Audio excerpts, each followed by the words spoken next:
la rentrée dans l'Orne s'est bien passée, il n'y a pas eu de tension particulière, pas de réticence donc identifiée.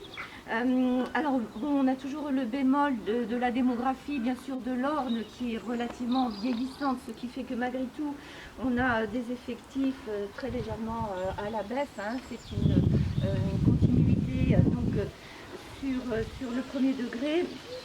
Donc les protocoles sanitaires ont globalement été très bien respectés, donc c'est vraiment satisfait pour ce travail partenarial que vous a relaté la directrice, qui implique bien sûr le PCI, l'inspection d'académie, les équipes pédagogiques et techniques et les familles, parce qu'elles sont importantes en la matière.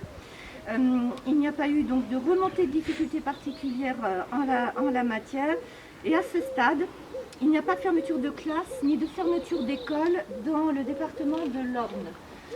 Alors nous devons souligner que dans ce département de l'Orne, nous sommes le département de la région normande qui est le moins impacté à ce stade par ce qu'on peut appeler une remontée de la circulation de la Covid-19.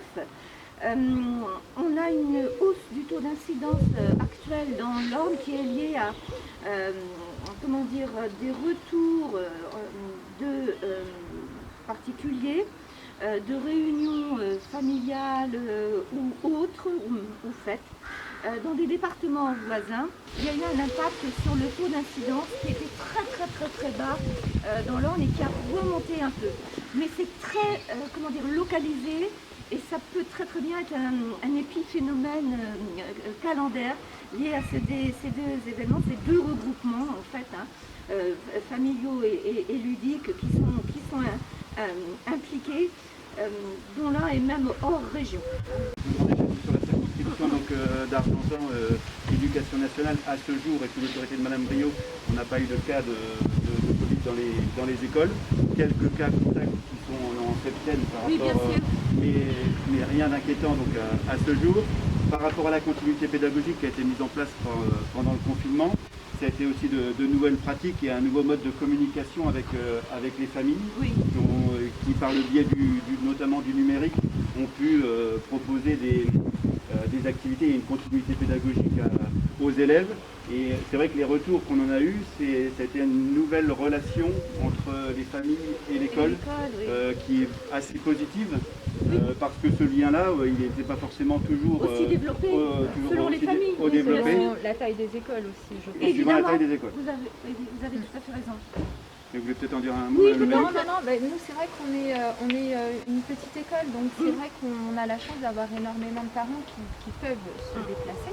Mais il est vrai quand même que c'est quand même ce retour qu'on a eu parce que dès qu'ils avaient une question ou quelque chose, ils envoyaient un mail et ils voyaient que voilà, on répondait. Que vous étiez en capacité de leur répondre. Donc ce lien particulier de la Covid, numérique ou téléphonique, il a fonctionné malgré tout. Voilà, c'est ça. Et on l'a gardé, c'est-à-dire que maintenant on est revenu sur les outils de communication d'habitude, mais on a gardé le mail. Je vois, on a une maman hier qui a eu peur, enfin du coup pareil, qui est allée voir le médecin pour un symptôme et du coup j'ai pu hier, alors que normalement sinon ça aurait été aujourd'hui, lui répondre directement. Voilà. Donc c'est finalement une relation de confiance qui s'est établie durant cette période, qui perdure dans ce contexte-là. Et on incite au niveau de l'inspection, ça a été rappelé par Madame Brio au moment de la réunion des directeurs, sur le fait que les enseignants développent cette autonomie à l'école sur l'utilisation d'outils numériques dans le cas d'un éventuel plan de continuité qui pourrait ponctuellement être mis en œuvre. Donc le but c'est de le développer déjà à l'école aujourd'hui pour que ça facilite le travail parce que forcément quand ça s'est mis en place il y a eu quelques difficultés. Il y a eu des ajustements, à réaliser. Là si à tout hasard ça recommence. Si la Covid commence à circuler ou s'il y a une classe dans l'Orne, ce qui va être facilité, c'est que là maintenant on a anticipé, c'est-à-dire que les mails sont déjà vérifiés. D'accord. Parce que c'est ça qu'il a fallu faire dès le départ, faire des tests pour voir s'ils les recevaient. Donc tout ça c'est fait et puis on a dû recenser aussi les moyens des parents à la maison en termes de débit. Si vous avez un ordinateur, si vous avez une tablette, si vous avez une imprimante, tout ça maintenant on le sait. Donc du coup... Donc vous êtes prêts? En fait oui, on garde ce qu'on a déjà fait. ne serait-ce que les gestes barrières, ce n'est pas uniquement pour la le lavage des mains.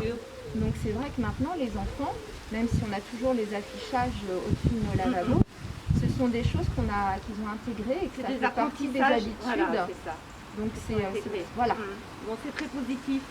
Et merci à tous parce que ça suppose effectivement un engagement différent d'une période autre qui précédait celle de la Covid. Vous l'avez très bien expliqué, un relationnel là aussi différent mais enrichissant avec les parents. On est sur cette thématique que vous évoquez, des parents réellement partenaires de l'école, plus qu'avant encore dans ce contexte-là. Et j'ajouterais même, parce que moi j'ai les plus grands, du coup j'ai beaucoup d'élèves quand même, notamment dans les CM2 qui sont plus autonomes. Bien sûr. Et du coup les parents m'ont dit que les enfants avaient apprécié cette relation, puisque eux, certains enfants étaient vraiment totalement autonomes et c'est eux qui m'envoyaient les mails, je leur répondais, du coup ils ont trouvé que voilà, ils avaient apprécié ce côté encore plus individuel.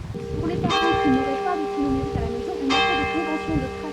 Vous avez prêté les outils numériques en question. Avec des conventions avec les parents, donc ça peut se faire. C'est vrai que c'est quelque chose à retenir parce que dès lors que la parent n'est pas équipée, il peut aussi se retourner vers l'école pour pouvoir avoir un mail. C'est parce que du coup c'est vrai qu'ils étaient plus équipés. Oui, il y avait aussi le système avec la poste qui permettait aussi de pouvoir envoyer et recevoir les leçons via la plateforme. Oui, voilà. via la